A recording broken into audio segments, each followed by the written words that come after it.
Hey folks, welcome back. Hayes outside.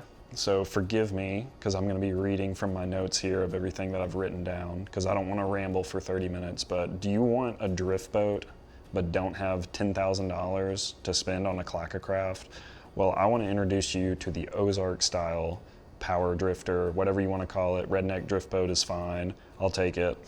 So today we're going to talk through the benefits and use cases of a boat like this, the specs, and all of the cost to rig up something like this. So like I mentioned, I live in the Arkansas Ozarks, and we have a lot of creeks and rivers around here, as well as smaller lakes. And I wanted something versatile that I could fish all the creeks and rivers, and then also fish some of these lakes. Now, I currently have a 14-foot canoe, and so I needed something that was a little bit more versatile than that. I don't like running shuttles if I don't have to. It's kind of a logistical nightmare, and so some form of motor needed to be part of the equation. Now, before I committed to this idea, I did a lot of research on rafts, which are really popular right now, but after digging in, I figured something like this for how often I'm able to get out would be much, much better. So the problem with rafts, yes, you can float a lot more weight, but they do require a bit of preventative maintenance on the nylon, which is not the case with an aluminum hull boat. So I wanted as low maintenance as possible. So for specs, we're going to start with the hull. So this is a 1432 AlumaCraft flat bottom, which for people who don't know, 14 foot long, 32 inches wide. Now my brother, he was moving and he had this hull, and so I got it for really, really cheap, almost free.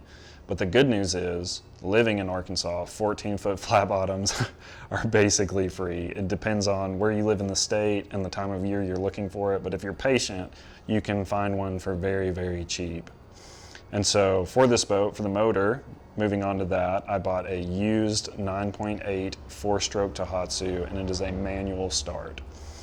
Now, manual start is important because as great as it would be to have an electric start, you don't have to run a battery, and with a boat as small as this, weight is very important. And so not having to carry around a battery really helps to save on weight. But Tohatsus are great, I haven't had any problems with it, and I did buy it from a used boat dealer, so I wasn't really concerned about all the preventative maintenance, which is something that I was kind of afraid of with looking on Facebook Marketplace. So moving on to the floor, I bought 1/2-inch exterior grade plywood because I couldn't find marine grade, and then I just spray glued EVA black workout foam from Amazon. So this is probably the cheapest and the lightest floor that you're going to be able to get away with, and because it is so cheap, if it only lasts 2 or 3 years, I'll just tear it out and do it again instead of spending a bunch for aluminum or anything else. And even though the foam is black, it does not get hot in the sun. I see a lot of people complain about that online, but I haven't had any problems with it getting hot. So moving on to the important part, the oar setup. So I bought NRS 10-inch frame mounts with mini helix hooks. So this is actually a really simple install. For you, once you measure off your distance, so for me it was about 92 inches from the front of the boat. You then just, below your gunnel, you just drill in a 1/2-inch hole, and then it has a U-bolt, which I'll do some B-roll and show. It has a U-bolt that you slip through, and then you just lock it in with locking nuts, and it is a really, really solid setup. I haven't had any problems with it. It moves a little bit, but it doesn't affect the rowing at all. It doesn't have enough play for it to have any impact on that. So that's for the oar locks. And then for oars, since this is a budget build, I didn't want to spend $1,000 on Sawyer oars. So I went to Bass Pro, which, let me set my notes down. I went to Bass Pro and I bought these Crooked Creek 7-foot oars. So I bought these, they fit the helix hook perfect, and they were way cheaper than Sawyer's. I did some research on like the Walmart cheap Amazon wood oars, and everything was, for every good review, there was a review about it delaminating or it snapping in half on the first use. So I said, I'm just gonna buy synthetics. And then I bought some NRS accessories. So this is like a sleeve or a rubber sleeve to put this on, heat it up with a hair dryer. and then a rubber or a plastic oar lock stopper.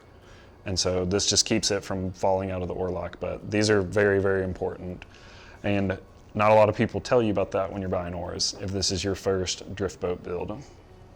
So I added some NRS accessories. Something very important to note is I use ChatGPT to help me figure out where to mount my oar locks, as well as what oar length to buy. So use that for reference if you're doing this with any different size spec boat, like a 1436 or 1432 or whatever. Keep that in mind, because your oar lengths and your location of your oar locks will be different. And then for my rowing seat, which is what the camera's sitting on here, I bought a Arctic 22 quart lightweight cooler. I bought this cooler because it was lighter and cheaper than a Yeti. And I was really looking for a specific height because I wanted it about the same height as the sidewalls of my boat. And so this is what fit the bill. And then from there, I bought a pack on Amazon that comes with like the kayak straps, the little ratchet strap type things, and cleats. So I just drilled the cleats into the wood floor and then ran the straps through so that it keeps it in place, doesn't move when I'm rowing, and it is perfect. And then you have a cooler in your boat all the time. So lastly, we're going to talk about cost. I'm going to publish either a spreadsheet or put something in the comments or the video description detailing, like itemizing all the costs, but all in, I did spend $2,700, and that includes trailer and everything. So like I said, I'll publish this. If you're buying a whole, just be patient, but you can get one, you should be able to get one in Arkansas even now for $500 or less. But other than that, I'll show some footage of the boat so you can get a better idea. Please feel free to like, subscribe, leave a comment, ask any questions. I'm more than happy to answer them. But other than that, thanks again for tuning in to Hayes Outside, and we'll see you soon.